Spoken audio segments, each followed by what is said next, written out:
Well, good afternoon, everyone, and happy Bastille Day. It's a very exciting afternoon today at Google. As we celebrate Bastille Day with our French friends, our thoughts turn back to our shared revolutions, mere years apart. And here at the Authors at Google, it's our deep pleasure to welcome Richard Brookhiser to come speak with us today. We will be speaking on the presidency of George Washington, from George's time in the French and Indian War to the presidency itself. His leadership really shaped our country and as one of the founding fathers set us in a very good direction. And of course he is on the $1 bill. So George Washington did, of course, have a love-hate relationship with the French at different times. Today we're going to delve more into the leadership styles of the Founding Fathers as they apply to our modern world today. And so Rick will actually be speaking to us on George Washington on leadership, where we connect the actions of the past with the modern leadership theory of today.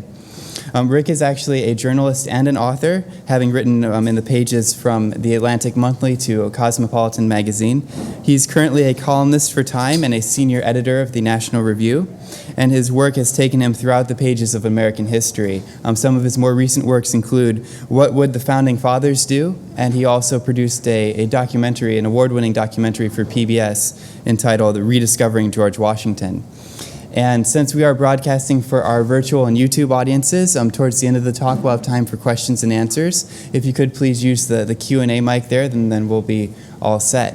So without further ado, please join me in welcoming Richard Brookhiser. Thank you. Well, thank you all for coming out. Can everybody hear? Is the mic okay? Okay. So why should we think of George Washington's leadership, man who died in 1799, what relevance could it have now?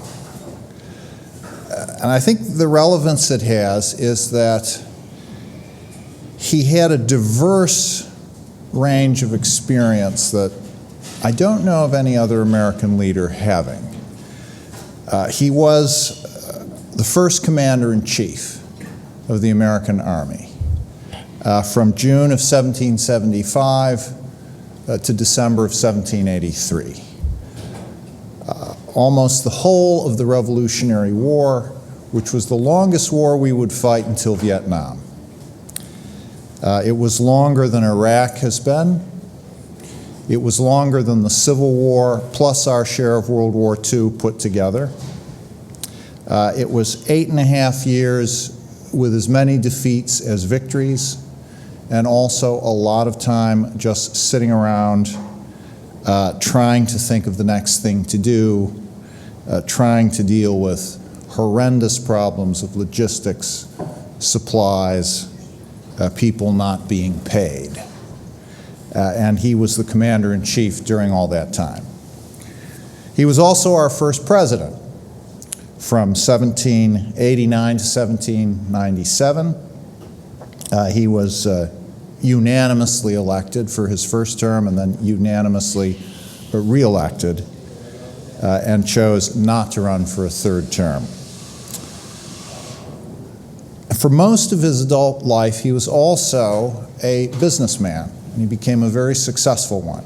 He inherited the Mount Vernon plantation from an elder brother who died when he was in his own 30s, and he ran that until the day he died in 1799. For even longer, he was an investor and speculator in real estate. He bought 1,500 acres when he was 18 years old. He had been working as a surveyor, and the first time he had any money set aside, he bought 1,500 acres, and he kept buying land throughout the rest of his life.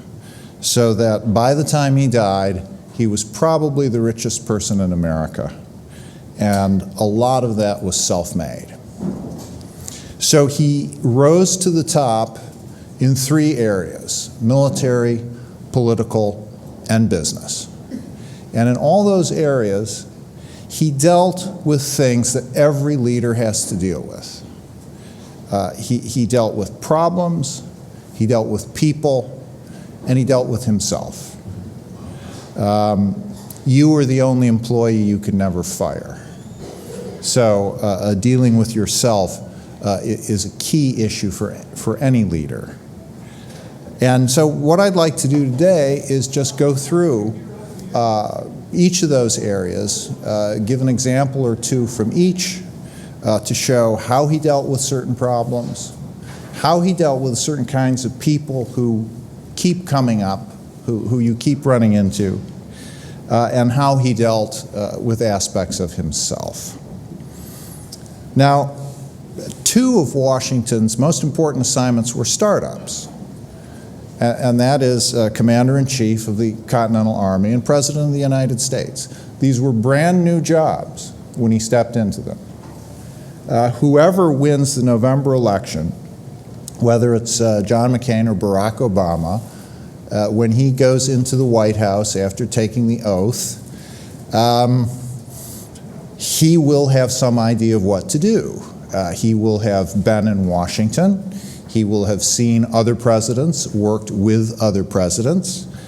He will staff his administration with people who've held those jobs before or who have been watching other people hold those jobs. There will be a 200-year backlog of information about what presidents do and what doesn't work so well. But this did not exist in the fall of 1789 when George Washington took the first oath of office. Not only was the presidency new in the United States, it was new in the world. There had been very few offices like it in human history.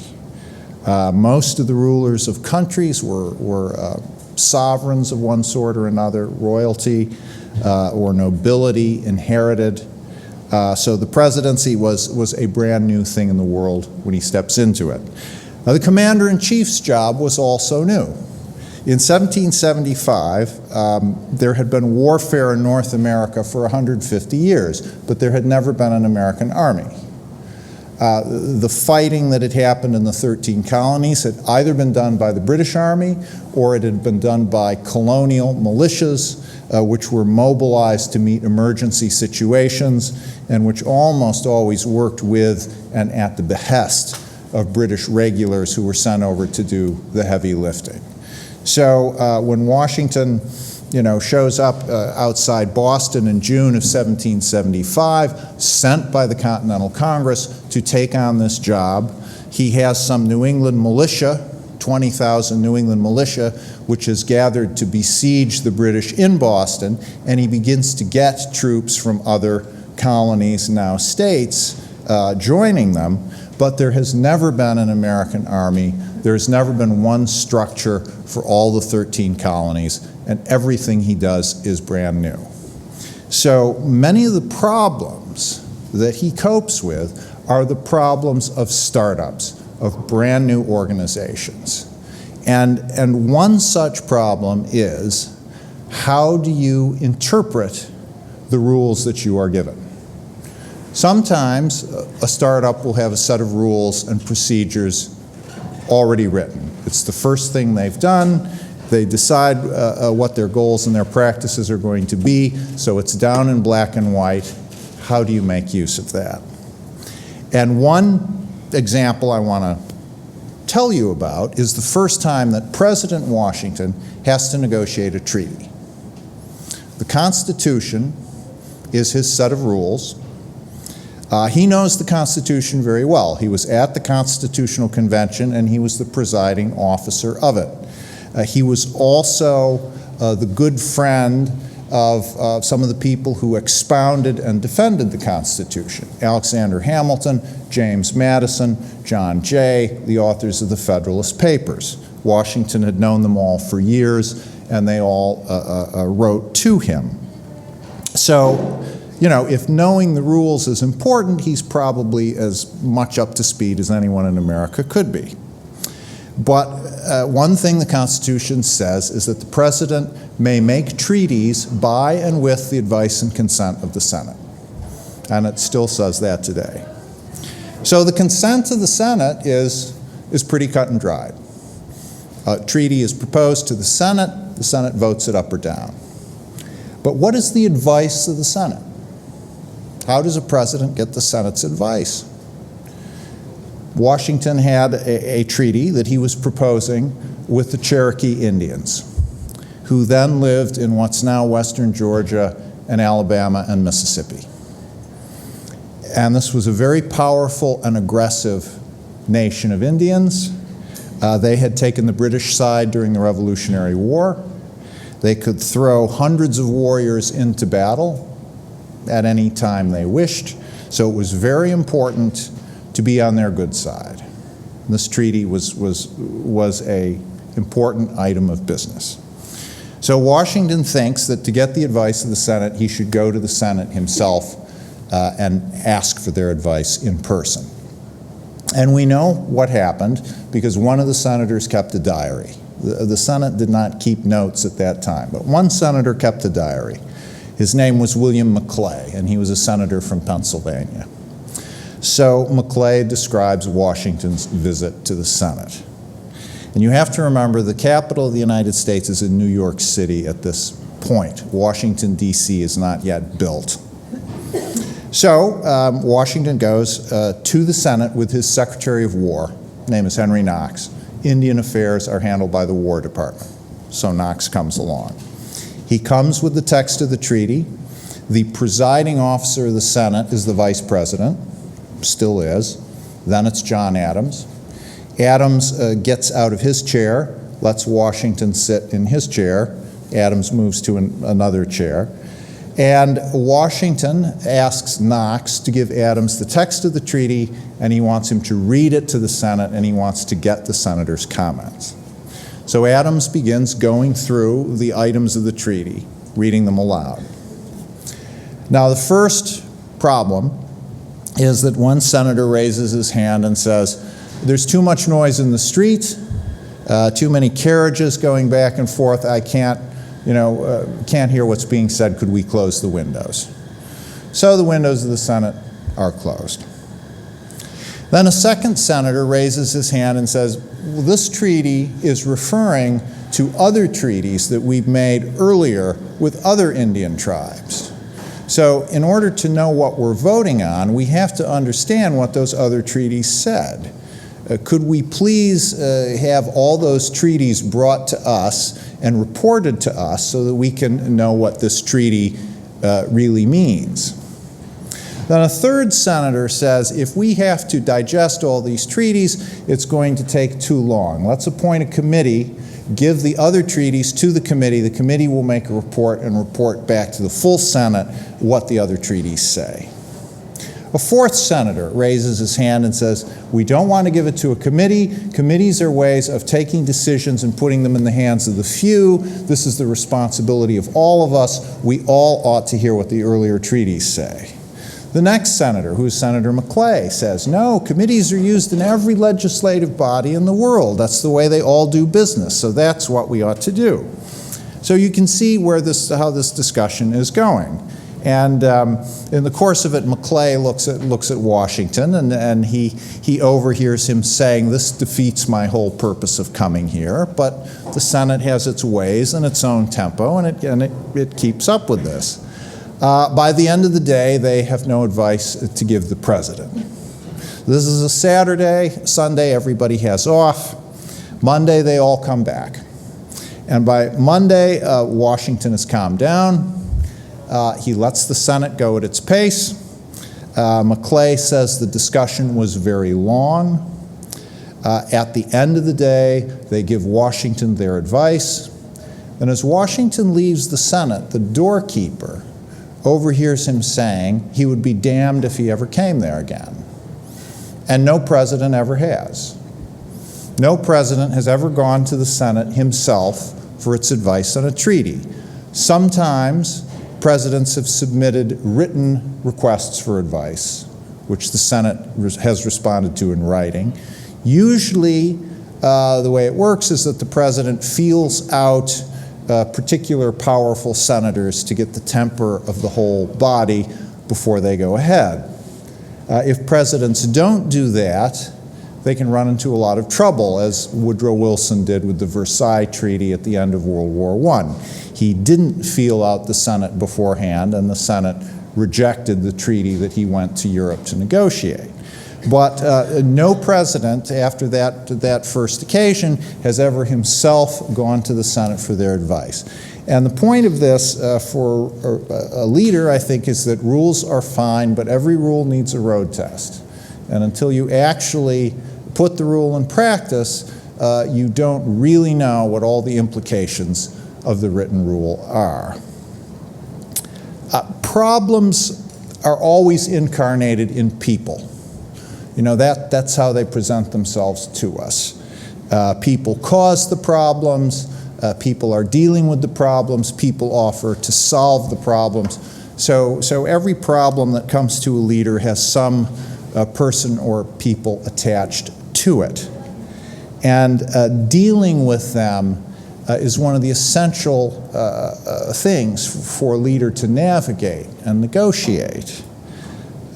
And George Washington probably knew more people in the United States, or probably encountered more people than any other American. I suppose you know the play 6 Degrees of Separation. That's the phrase that means that anybody can be connected to anyone else with only 5 intervening links, 5 intervening people. You could connect anyone in the United States with anyone else. Well, probably the degrees of separation between Washington and anybody else was 1 or 2. He had fought in 5 states in the Revolutionary War. As president, he made sure to visit all 13. This was at a time when Air Force One was his carriage, and roads were very bad. There were, on average, probably 20,000 people in the Army at every time. All those people at least saw their commander-in-chief, and when their enlistments ended, they were replaced by other people. They would go back to their, hometowns or wherever they lived and tell people what they'd seen of George Washington. Washington came through Philadelphia at one point, and 23,000 people came out to see him, and the population of the city was 28,000. So that's a pretty good saturation of his market. But all these people coming through his life, and a high proportion of them are coming to him in some sort of official capacity. They want something from him. He wants them to do something. He has to deal with them in one way or another. So his people skills had to be of a very high order. And I just want to deal with one category of people that leaders always encounter, which is weird people. You meet people who just seem very peculiar. And how do you handle them? How do you pierce the carapace of oddity and see what they're really like, what they may be like? I'm going to put you in Washington's shoes and describe 2 officers that he meets early on in the Revolutionary War, and I want you to think how you would deal with these men. And I'll hold their names back so as not to, not to tip my hand. Officer A is an Englishman. He's lived in this country for a few years before the Revolution begins, and he's become quite an American. He's very patriotic. He supports the Revolution. He's a very intelligent man, very witty. He knows military affairs inside and out, and he can speak and write about them very well. He's been a major in the British Army. This is a good credential, because the British Army is an effective fighting force. A major is not a trivial rank, and he has that credential. Officer A's people skills are 0. His best friends are a pack of dogs, and his best friend among the dogs is a huge Pomeranian whom he names Mr. Spada. And whenever you meet Officer A, he asks you to shake Mr. Spada's paw. He did this to Abigail Adams when she first met him. She had to shake the paw of Mr. Spada. Officer A lived with the Mohawk Indians at one point in his life, and they called him Boiling Water because of his temper. All right, this is Officer A. Officer B has been in the army of Frederick the Great. This is an excellent credential. This is the best army in the world at the end of the 18th century. Officer B is fluent in French and German. Unfortunately, he speaks no English. All his orders and all his curses have to be translated into English by aides. Officer B says he is a baron. Many Europeans acquire titles in mid-Atlantic. And 2 years after Officer B comes to America, Washington gets a letter explaining that the reason he left Europe is he's a pedophile. Officer B committed familiarities with young boys, and that's why he had to get out of Europe and come to the United States. So what does Washington do with these two men? Now, he has to deal with them to some extent because they come to him from Congress. He does not have the freedom to pick his own officer corps. Congress selects his major generals and other high-ranking officers for him. Those are the ranks they have, and he has to deal with that. But as you all know, ranks in an organization chart are only part of the story. You can just like pass someone in the hall, or you can really be that person's intimate. You can rely on him, you can trust him, you can really bring him in. So what should Washington do with these two men? And what he chose to do was to bring both of them in. He saw that despite their peculiarities, they had experiences and skills that he badly needed. In 1775, the United States has almost no experienced officers living in it. We had a few veterans of the French and Indian War. George Washington was one of them. But these were tiny numbers of people. We had very few people who had experience of leading large numbers of men in battle. We were actively seeking officers in Europe to come over here and help us out. Washington saw that these men had talents and backgrounds that he could make use of, and so he relied on both of them heavily. Now, with Officer B, I'll tell you the names now. Officer A is Charles Lee. Officer B is Frederick Wilhelm von Steuben. With Officer B, Washington struck gold. Von Steuben was the man who, more than anyone else, professionalized the American Army. He taught the American Army a version of the European form of drill. And the importance of drill is that men will be able to respond to commands in combat situations. You know, when the bullets and the artillery shells are coming in, and it's hot and smoky, and everything is falling apart, and the enemy has appeared not in front of you where you expected him, but to your side or to your rear, and you have to turn and face the enemy, you have to be able to know through practice how to move your line around and concentrate your firepower from this direction to that direction. And you can only learn those skills if they have been drilled into you.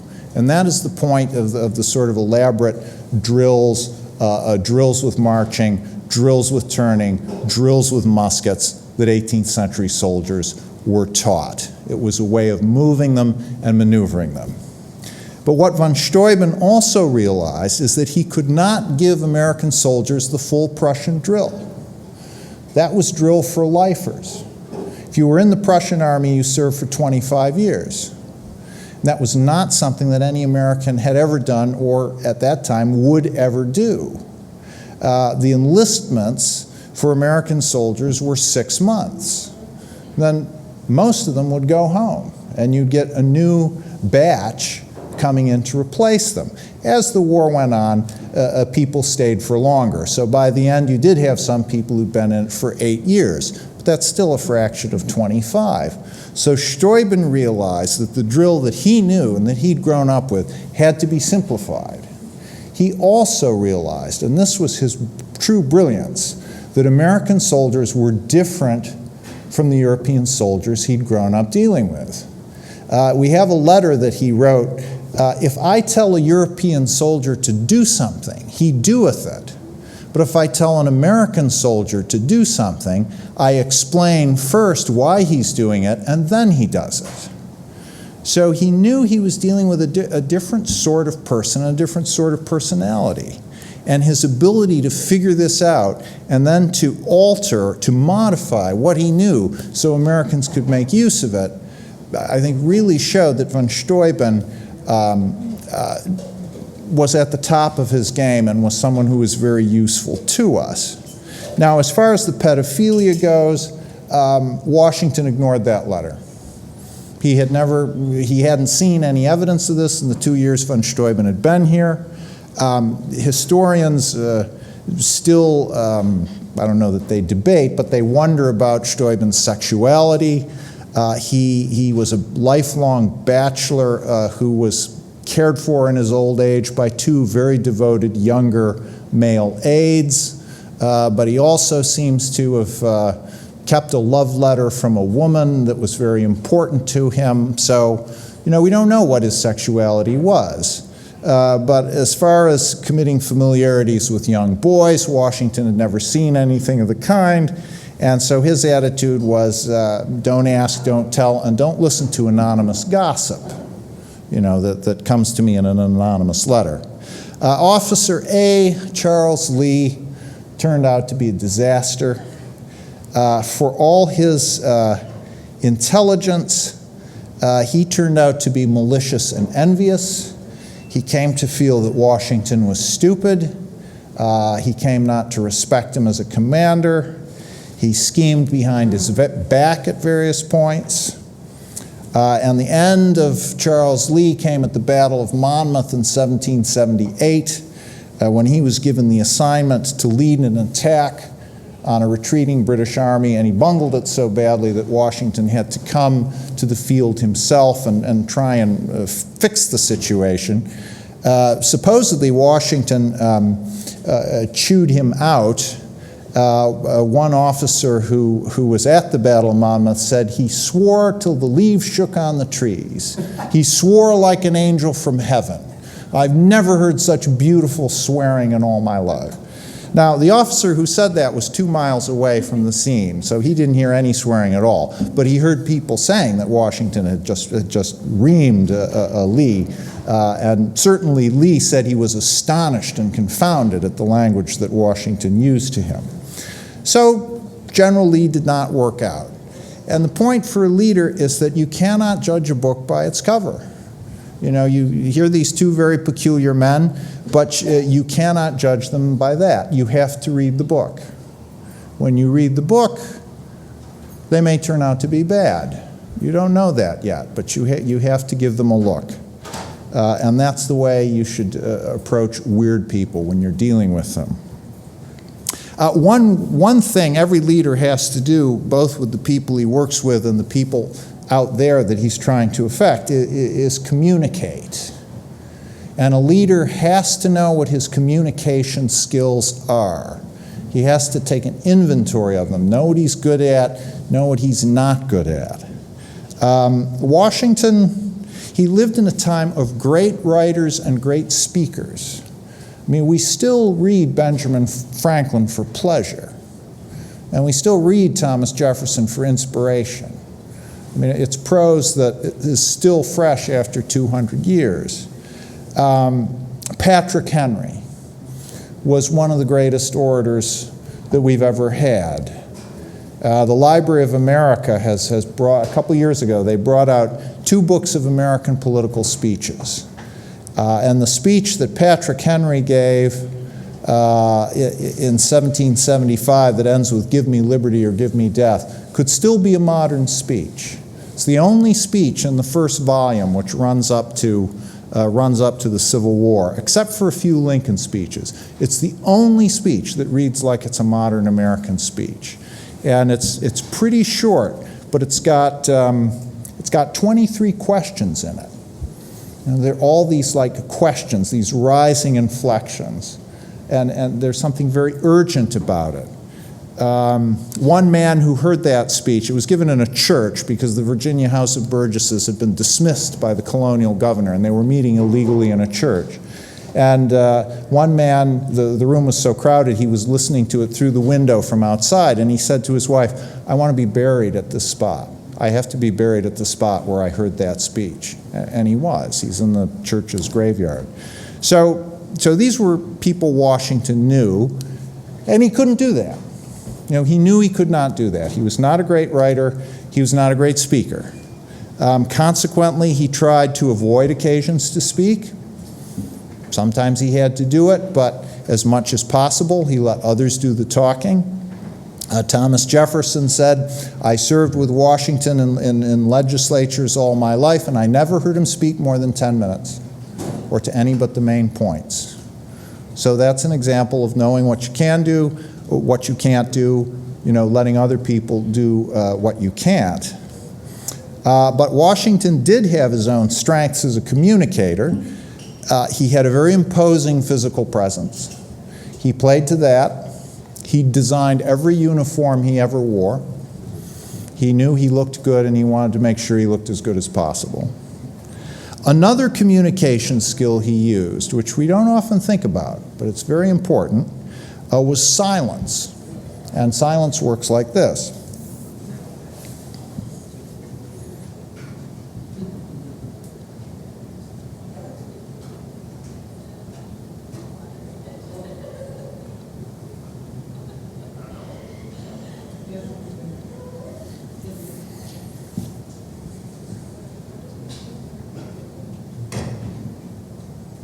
I could keep this up for a long time.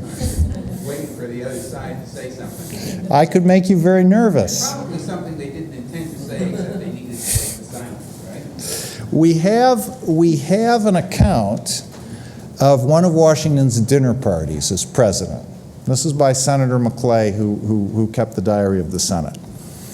And Maclay said, "It was the most awkward dinner party I was ever at." And he said the first part of the dinner party was everybody was toasting everybody else. And he said, "Such a flurry of toasts. To your health, sir." And then, you know, if you were toasted, you'd respond, "Thank you, sir." "To your health, madam." "Thank you, sir." Back and forth, back and forth. Then the ladies left, which was an 18th century custom that the ladies would leave at a certain point, leaving the gentlemen behind. And Maclay thinks, well, now we'll get to the real stuff. And he said, but a dead silence prevailed.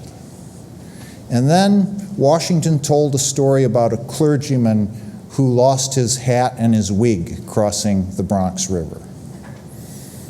And people laughed. And then there was more silence. And then he said, John Jay told a joke. He didn't say what the joke was. And then he noticed that Washington had kept a fork after all the dishes were cleared. And he thought, well, maybe he's going to use this fork to pick, nuts with. But he's drumming on the edge of the table with it. And Maclay is just going nuts. He can't understand this. Now, the thing about Maclay's diaries is if you read them, Maclay is a very observant man, but he's also a deeply stupid man. He sees everything and he doesn't understand anything that he ever sees. And, what's going on here, this is months into the Washington administration. Washington is a brand new president. Half the people at this dinner want jobs, right? John Jay is going to become Chief Justice of the United States, first Chief Justice. John Jay's wife is the cousin of Robert Livingston, who was the man who swore Washington in as president. He gave him the oath of office. He was called the Chancellor of New York, which was a kind of a judicial rank in the 18th century. Robert Livingston isn't going to get any job in the Washington administration. People want to know, what is he going to do? For instance, is the debt of the country going to be paid off? We had a huge debt from the Revolutionary War, crushing debt. Were we going to pay those obligations off? What rate were we going to pay them off at? Were we going to pay off all the debt holders at the same rate? Were we going to give soldiers more and investors less? These were huge political questions. And if you knew the answer to that question, you could make a lot of money if you knew the answer ahead of time. So here's this table of people, and it's all ears. They want to know the answers to all these questions. And Washington is not ready to tell them any of this yet. So, some people can do small talk. They can just talk about nothing, the weather, this or that. Some people can do that. Washington couldn't really do that. He told his joke about the clergyman, but then he'd run out of small talk. So he was perfectly happy to just sit there, with his fork, and if everybody else is uncomfortable, fine. That's their problem. But he's not going to make it his problem by saying something out of season or ahead of time. So that's an instance of a leader having a skill, and it is a skill, to just keep your mouth shut, just say nothing if it's necessary. And Washington had that skill. Every leader, though, also has more than weaknesses, they have flaws. This is true of every person. But every leader has to know that he has flaws, and he has to know what those flaws are. Washington's flaw, one of his flaws was his temper. And this was a lifelong thing. I told you about chewing out General Lee at the Battle of Monmouth. We have another account of his temper from a cabinet meeting. And this we have from Thomas Jefferson, who was Secretary of State. And what Jefferson would do is he would go to the cabinet meetings, and then he'd go home and he'd write everything down. And he'd especially write down what his enemies had done. And there was a very Richard Nixon side to Thomas Jefferson. He'd write all this stuff down. So anyway, what Jefferson says, and the problem at this point in the Washington administration is relations with France, which were very bad. France, the Bastille had fallen months after Washington's first inauguration, 1789. So France has its revolution, even as we've had ours. And at first, almost everyone in America thinks this is great. France is going to reform its monarchy, and they will have, a country with similar institutions to the one we have. Isn't this great? And the two allies will go ahead together into the great experiment of human freedom. Well, their problems happen in the French experience. And one thing that affects us is France gets very aggressive diplomatically. And it's either declaring wars on countries or expecting countries to be its ally. And they are really pressuring us to be their allies in their struggles with Britain and other European powers. And this becomes a political issue in the United States. There are people who are pro-British, and there are people who are pro-French. And the Washington administration is trying to be neutral.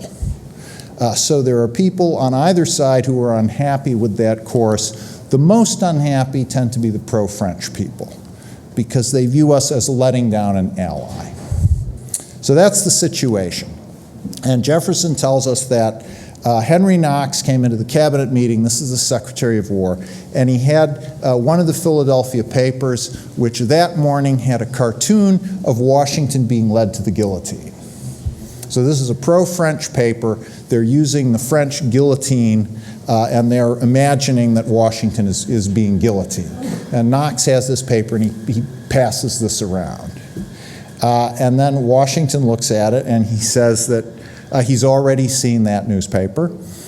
In fact, they give him 3 copies of that newspaper every morning, as if they expect me to be a distributor of their newspapers.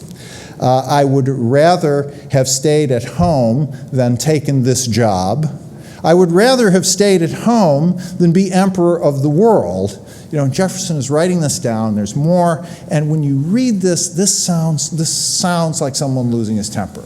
It starts, and then you feel, yes, I'm going to just let it go. This is feeling good, and then they're just off, and they go. So Jefferson, he writes it all down. Then he says Washington ended in this high tone.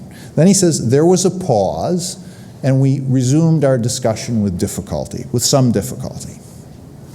Now, the interesting thing to me is the end of it, which was that they resumed their discussion. And what they actually decided to do was to keep the neutrality policy.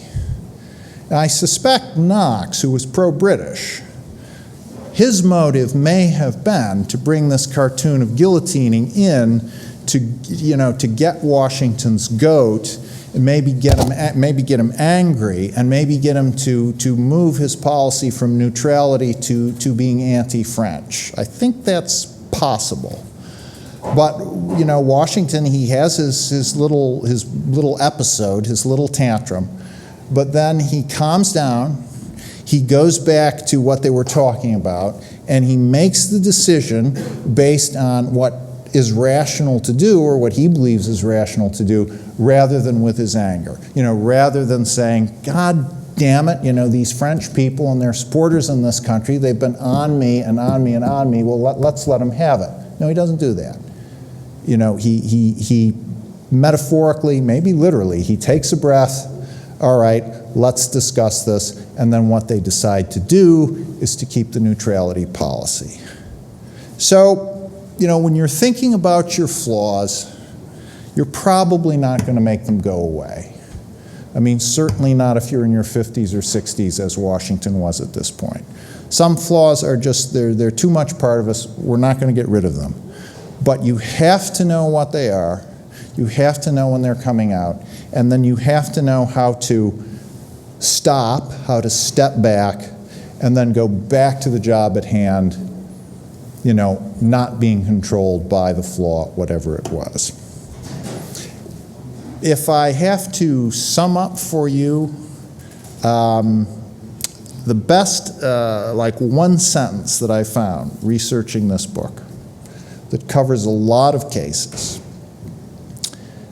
comes from a letter that Washington wrote from Valley Forge in 1778. And the Valley Forge winter was as bad as legend has it. Not the cold so much as the illness. Food was very bad, a lot of sickness resulting from that. And there were also lots of resignations because people were not being paid. And this would be a problem throughout the war. So Washington is writing a letter to a friend of his in Congress, who's a congressman from Virginia. And Washington is explaining that he just had 90 officers from Virginia submit their resignations. They had to go home. And the reason they had to go home is they hadn't been paid, and they were facing financial ruin if they stayed.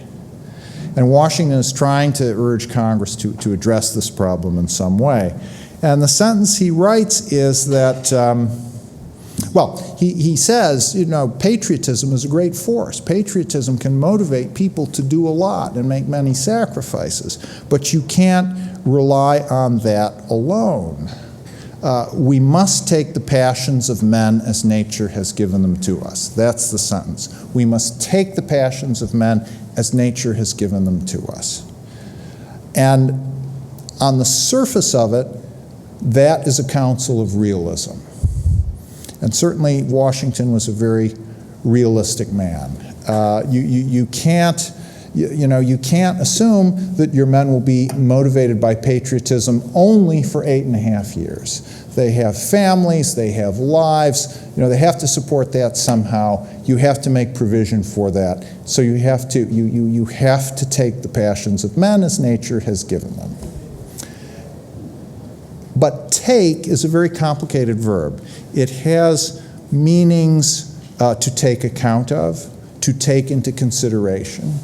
But it also has very active meanings. It can mean to take something. It can mean to take hold of something. And I'm not saying that this was in Washington's head when he was writing this letter, but it was in his life. It was in what he was doing. Because here he was at Valley Forge, and there he would be for the whole rest of the war, taking these men into battle, taking them through periods of disappointment and inactivity and frustration. he was also a very active man. So a leader has to do both. He has to have the realism to understand who he works with and who he deals with, but he also has to take them, and he has to take them maybe a little farther, take them a little elsewhere, take them along. And it's the putting together of those two that's really the mastery of a successful leader. Okay, well, thank you, and if you have any questions, they told me to ask you to use the mic, or I'll also just shout them out and I'll repeat them. You're not expecting a moment of silence as we wait for you to get nervous and then say something? I did that already. I worked it into the text. Yes? I have one question. It's not so much to do with what you said, but I'm curious to know what drew your interest in the topic in the first place. I mean, this is a historical odyssey for you. What is it that stimulated your interest? What stimulated my interest in the leadership aspect of it? I wrote a biography about Washington 12 years ago called Founding Father. But I was asked by an investment fund in Minneapolis called First American. Well, no, let me back up. There is an investment fund called First American Fund, and they're in Minneapolis, and they do a lot of Washington-related stuff because their logo is a picture of Washington. And I happened to meet the CEO at a Gilbert Stuart show at the Metropolitan Museum in New York. And Gilbert Stuart was the great painter of late 18th century America. He did the Washington portrait that's on the dollar bill. He did several other different images of Washington, and he also reproduced these images to make money for himself. He was supposed to be able to do 2 of the dollar bill portraits in 2 hours. He had promised to give the original of the painting to George and Martha Washington, but he never did. He always said, oh, I'm fixing it, I'm doing this and that, but he kept it unfinished so he could have this as sort of his master image and then do the other portraits. So the Metropolitan had several rooms, and one room was all the Washington portraits, and it had a kind of almost Andy Warhol-like look, because here were, 15 images of the same thing with little details changed. But it was very impressive. And I met the CEO, and then we started talking, and the upshot was they said, would you like to do some talks for us on Washington and the art of management? Now, that was one of those things where I had never thought of it until that moment, and then the moment that was said, it was like a kaleidoscope, sort of getting a twist, and then I thought, well, this is this guy's whole life. If you like, you can look at it through this prism, because almost everything he does, he is a legislator. He is in the Virginia House of Burgesses for 14 years, but everything else he does is an executive role. He's an officer, then he's commander-in-chief, he's president of the United States, and he runs a plantation, and he runs, in effect, a real estate business. So these are all executive roles, and management and then leadership, that is what he does. It's not deliberation, it's not creation as say a writer or a poet would do. It's leadership. So it gave me a chance to shuffle the deck one more time, but also in doing it, there were lots of things that I had not written about in my biography because they don't rise maybe to the level of a biography, but if you're looking at leadership, they're essential. One was smallpox. As commander-in-chief, Washington, he realized when he got to Boston in 1775 that there was a smallpox outbreak in Boston and northeastern Massachusetts. And vaccination had not yet been invented. Vaccination is where you give people cowpox, and that gives them immunity to smallpox. That was not invented yet. So the only thing you could do, besides not catching it, the only thing you could do was called inoculation, which is give yourself a case of smallpox. And the death rates from inoculation, there was a risk of death, but the death rates were much lower. The death rates from catching smallpox, it was like 1 out of 7. It was kind of high, very high. And the interesting thing about inoculation is that Americans had known about this since the 1720s. But a lot of Americans were very suspicious of it. Many colonies had laws against inoculation because America's a rural society, and people figure, look, I'm living on my farm, I'm never going to meet anyone with smallpox. Why should I take the risk, slight though it is, of inoculation? You know, I just want nothing to do with this, and I also don't want my neighbors over the hill experimenting with this, so let's make it illegal. And this was done in many colonies. Now, so, Washington comes up to Boston. Here's this smallpox outbreak. The first thing he does is quarantine, which is if anybody shows signs of smallpox, you pull them aside, you quarantine them, you keep them aside so they can't have contact with other people. In a siege, this works, because in a siege, you're in a static situation. The British are in Boston, you're outside, nobody's moving. So you can control people's motions, and quarantining works. But in 1776, the war starts to become very dynamic.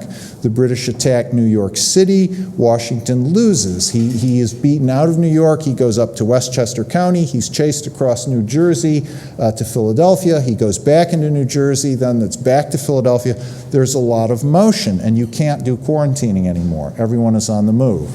So he realizes that he has to go to inoculation. Then he also realizes we have to do inoculation in secret, because if the British know we're inoculating everybody and half of the army is recovering from a case of smallpox, they'll attack. So this has to be a secret program. So I'm just, this is not something you would think is in the job description of commander-in-chief. But it is, if that happens to be the problem you're faced with. And then you just have to have the flexibility to say, okay, smallpox is on my plate. I have to do something about it. Now, the other thing is the British already knew what to do about it. They had an army up and running. Also, Britain was a physically smaller, more urban country. So more people had been exposed to smallpox. If you have smallpox and live, you're immune for life. You can never catch it again. This happened to Washington. He caught smallpox when he was in his late teens. He survived, so he had immunity for life. So there were many people in Britain had this, and the British Army already had procedures. If smallpox broke out, the regimental surgeon would say, who has not had smallpox? Take them aside, inoculate them, and this was known. Everybody knew how to do this. Washington had to figure it out. So that's an example of something. Will you read that in a biography of Washington? Probably not, unless you read one of these immense multi-volume things. But as a leadership case study, it's a very interesting thing. Oh, yes? Did your research identify any changes in Washington's personal style or in after years? Like today, people talk about how it's going to make this combination and you just think they're more or less authentic. You see more or less of them. Your anecdote before about Washington not speaking out of season is less than 10 words at a time. Did that was that always his style, or now that he was in this position of leadership, it was a little more it was more effective as a personal style, or is it the real Washington coming through? I picture someone like that kind of rising up in the ranks, and those aren't necessarily the skills that would help them rise up, unless they already had certain other achievements that would lend themselves to a quick upsurge in their position.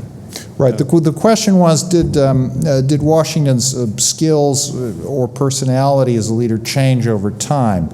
I think he did get quieter. He's often described as a young man as amiable.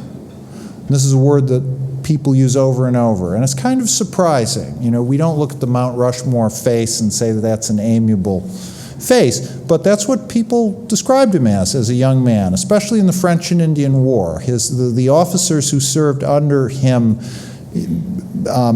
mentioned his amiability. And then even in the Revolutionary War, Abigail Adams uses that word at one point. I think by the time he's president, he's sort of backing off the amiability thing a little bit, and partly also what's going on is after the revolution, he is far and away the most famous man in America. I mean, it's like he's up here, you know, and maybe Benjamin Franklin's sort of here, and then everybody else is kind of way, way back. So he's a combination of like a movie star and Tiger Woods and the President of the United States. He's the whole thing. And so the pressures of the curiosity, I mean, the people like wanting to know what does he think, what he'll do, they're all the greater. So I think he sort of retreated from that amiability a bit, and he understood that he had to. One thing, interestingly, that never changed, and it's an aspect of his management style, was he liked to bring everyone in his inner circle in on everything. He was a great believer in sharing information. At the beginning of the Revolutionary War, he would sometimes have his officers take votes in war councils, which is sort of the extreme of that model, and he would be outvoted. I mean, he wanted to attack Boston twice during the siege of Boston. Once was a winter attack, and he proposed putting all the American soldiers on ice skates, you know, to cross Boston Harbor. I'm glad he was outvoted. It was a crazy idea, just a crazy notion. But, you know, he had all his officers, and he asked all their opinions. You know, one advantage of doing this is that everybody knows what's going on, and no one's going to be surprised if the problem sort of crosses over suddenly into their area. You know, you may think, well, I'll only tell the people who need to know. Well, that's fine, but then the people who need to know can often shift. And then when it shifts, then you have to bring these other people up to speed all of a sudden. But Washington, both as commander-in-chief and president, you know, he would have the whole cabinet, for instance, as president, would be in on everything. So if they were talking about, well, the relations with France, which is really diplomatic, that's the State Department's bailiwick. But Jefferson wasn't the only one in on that. You had the Secretary of War, and you had the Treasury Secretary, and the Attorney General. So they're all sharing the information. Now, this also has its downsides. I mean, people, you know, they agree on a course of action, but maybe they haven't all really agreed. You know, they still have reservations, they still have, you know, second thoughts in their heads. This is what happened to Charles Lee at the Battle of Monmouth. They had made a collective decision, we're going to attack the British. Lee didn't like it. You know, he said, we shouldn't be doing this. But he did say, let me lead the attack, by the way, because I have seniority.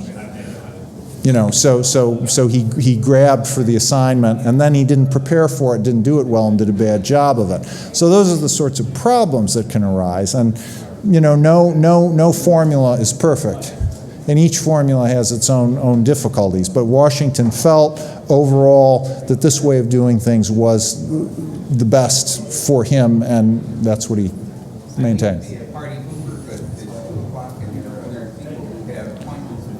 Okay. Okay. Well, we wanted to really thank you for coming. And if you have any further questions, Rick will be available at the end of our talk. So thank you very much again. Thank you. Thank you.